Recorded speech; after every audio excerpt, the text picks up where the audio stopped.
As difficult as it was for me, I have come to an inescapable and profoundly disturbing conclusion. I believe that an elite group of people and the corporations they run have gained control over not just our energy, food supply, education, and health care, but over virtually every aspect of our lives. And they do it by controlling the world of finance, not by creating more value, but by actually controlling the source of money. When I followed the money, I found that it took me up the levels of a pyramid. Here we are at the bottom level going about our daily lives. Above us is government, people who are given a monopoly on force and use it to tax and control us whether or not we agree. But who controls them? At the next level are the corporations. Many would say that it is now corporations and not nation states that rule the world. They call it a corporatocracy. To acquire the world's resources and control the markets, this corporatocracy must have access to cheap money. The big corporations get their loans at special rates from the big banks, which means that those who control the major banks, the moneyed elite, ultimately control the corporations. As I've followed the money, I've learned that almost everything I once believed about money is simply not true. It's interesting how few questions we actually ask about very everyday things, like when we go into a bank and we ask for a loan of, say, $50,000, £50,000, what actually happens? You see, most people live their lives based on a kind of vague image of what happens.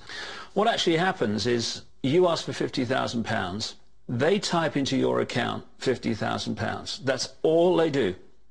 They don't mint any coins, they don't print any money, they don't move any precious metal anywhere. They just put £50,000 into your account on a computer screen. From that moment, you start paying interest on money that has never, does not, and will never exist. It turns out that banks actually have about 9 times as much money loaned out as they have on reserve in their vaults. This is possible because of what's referred to as fractional reserve lending. The way it works is that the Federal Reserve, or the central bank in any country, is legally allowed to determine the amount a bank must have on reserve. In the U.S., it's currently around 10%. So if you deposit $10,000 into the bank sets aside 10%, or $1,000, and then loans out the rest of your money. The way it works is, say another person comes into the bank and asks for a car loan of $9,000. At this moment, the bank loans out the $9,000 from your original deposit. It isn't there anymore. The borrower then pays the person selling the car, and they go deposit the money into another bank, which is part of the same central banking system. This $9,000 is treated as a new deposit, and the process continues.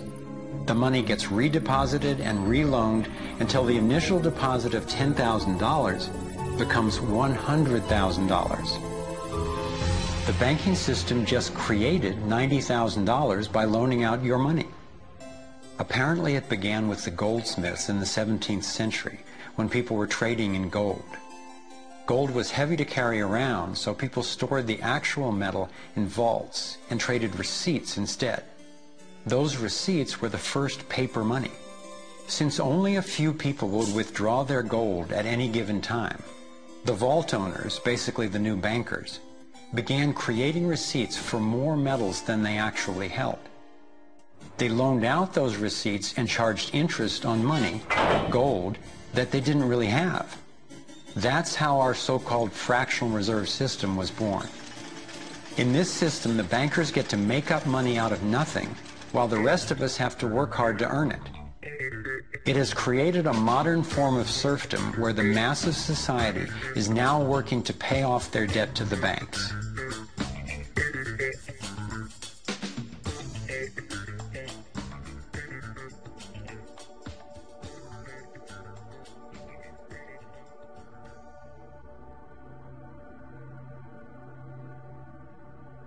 Under this fractional reserve scheme, we inevitably become debt slaves to a ruling class of financial elite, not because they are better or smarter than anyone else, but because they have rigged the system to benefit themselves at the expense of most people on the planet. Catherine Austin Fitts is an expert on this issue. She was an Assistant Secretary of Housing and Urban Development under President George Bush Sr., and then an advisor to the Clinton administration. Let's set up a game of Monopoly and you want to buy Park Place. What I can continually do is just print money, give myself more money, lower the value of your money by printing more. No matter how hardworking you are or how successful you are, I can always end up buying you for free. So how come if you or I make up money, it's called counterfeiting, but if the banks do it, it's increasing the money supply? How did the banks get this power? This is Jekyll Island, where in 1910, representatives from the Rockefellers, Rothschilds, Morgans, and other private bankers gathered secretly to draft the legislation that would create the Federal Reserve. Ed Griffin literally wrote the book on what happened at Jekyll Island.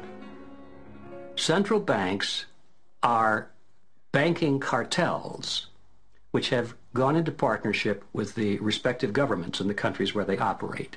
And they've been given monopolistic power over the creation of the nation's money supply. That's what the politicians handed to them as a gift, you might say, for the partnership. Now, in return, what did the bankers do for the politicians? They promised to create money out of nothing, now that they've got this legal power to do it anytime the government needs it. And since 2008, we've witnessed the greatest fake money printing run in recorded history. This financial sleight of hand disguises the costs, hides who's to blame, and leaves us as debt slaves working to pay off the bill. I found it revealing that in the same year the Federal Reserve was founded, 1913, the Internal Revenue Service was also established. An income tax was then instigated so you and I would have to pay the politicians' debt plus interest to the bankers. The problem is we have a privately owned central bank system in the United States disguised as a government-owned system. Now, if you look in the telephone book here in the Washington, D.C. area, you look up for Federal Reserve in the blue government pages, it's not there. It's in the white pages right next to Federal Express. It's a privately owned central bank. What is the proper relationship, what should be the proper relationship between a chairman of the Fed and a president of the United States? Well, first of all, the Federal Reserve is an independent agency, and that means basically that there is no other agency of government which can overrule actions that we take. There is no other agency of government which can overrule actions that we take. We have a private bank that prints money on behalf of the Treasury. The Federal Reserve prints money on a debt-based system which creates scarcity. But it puts a group of insiders in a position of having access to all the data about the economy when we don't. So you have a small group of bankers who understand the data on how the money works in the economy, and it gives them the ability to print money in a way that the insiders are protected and everybody else is drained. Catherine went on to compare a healthy economy to a vibrant torus, balanced, freely flowing, and energized throughout, in contrast to what's happening in our current economy. What you have is a system that's very dynamic, and it's trying to optimize. But intertwined in the core of it, you have a tapeworm. The way a tapeworm works in your body is it injects a chemical into your body that makes you crave what's good for the tapeworm and bad for you. You have a parasite that's very much manipulating and engorging itself at the expense of the whole. We live in a tapeworm economy where the financial elite are the tapeworm and they're feeding on us. And they don't like it when people blow their cover. After Catherine began exposing government corruption at the highest levels, the FBI raided her company and seized its assets. She was dragged through the courts for 10 years before being found innocent. So we've got the Federal Reserve, a privately owned corporation with a monopoly on creating money, but with no accountability, backed up by a government with a monopoly on force. The country got sold on the Fed as an institution that would help stabilize the economy and remain independent of politics. But in fact, in close to a century of existence, the Federal Reserve has done just the opposite. Since they took charge, we've been robbed through inflation, and the purchasing power of the dollar has declined more than 96%. And the wealth gap makes it clear most of the money is going to a very few. Only 16 years after the Federal Reserve was in power, America experienced the Great Depression. My research revealed that before the big crash in 1929, the elite bankers pulled their money out of the stock market. After the crash, they used that money to buy up cheap stocks and smaller failing banks for pennies on the dollar.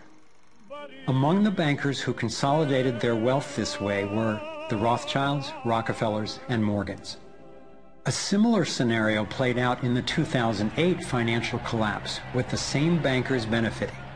In the years leading up to the collapse, the biggest banks, including Bank of America, Citigroup, and Chase, controlled by the Rothschilds, Rockefellers, and Morgans, were bundling and trading bad loans that they knew would eventually fail. It's like putting rotten oranges in a box and selling them as grade AAA. The bundlers of the debt knew it was only a matter of time before someone would open that box and see that the content was worthless, since they were the ones who packed the boxes in the first place.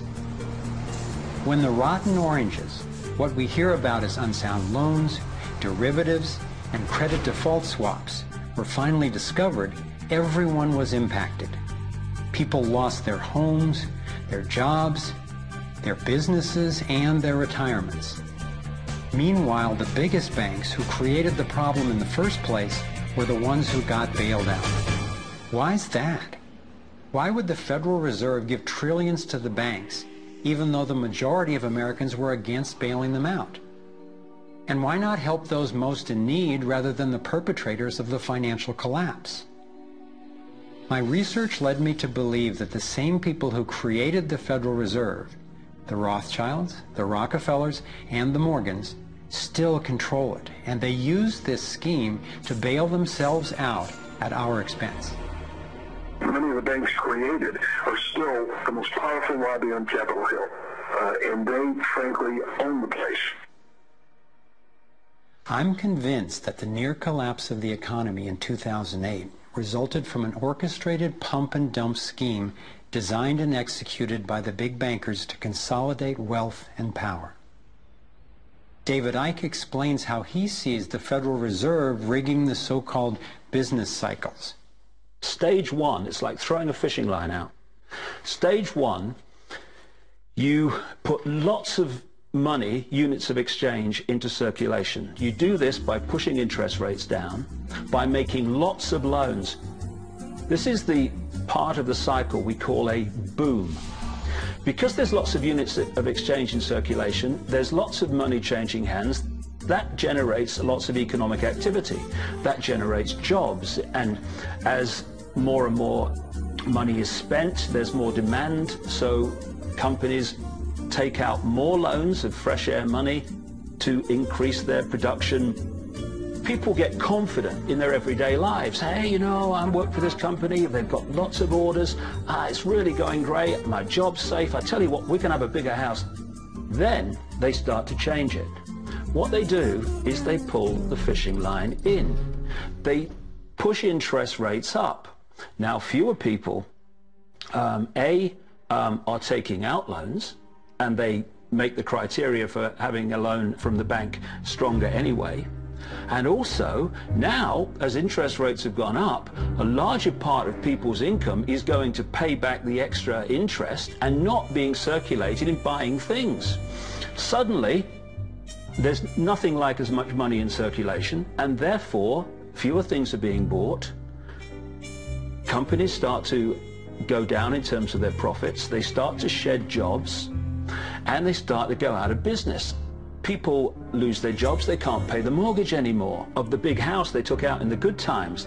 Now what the banks are doing is starting to reel the fishing line in, because as they go bankrupt, companies and individuals, the banks get the real wealth, the property, the land, the resources that they had signed to them for lending merely figures on a screen. Now this economic cycle of fishing line out, fishing line back, lots of units in circulation, pull them in, has been going on for centuries. And what it's done, it's stolen and accumulated the real wealth of the world in the hands of the few.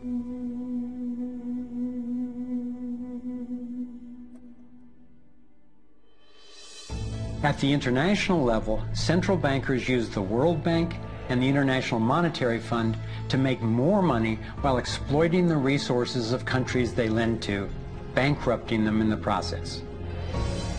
The central bank of central banks is the Rothschild-created Bank for International Settlements. The elite are positioning themselves to control access to virtually everything we need to survive. No matter where you go in the world, the money is controlled by the banking system. They decide if people eat or if they don't eat. Who's a billionaire and who lives on less than $1 a day? He who controls the money controls the world, and a very few control the money.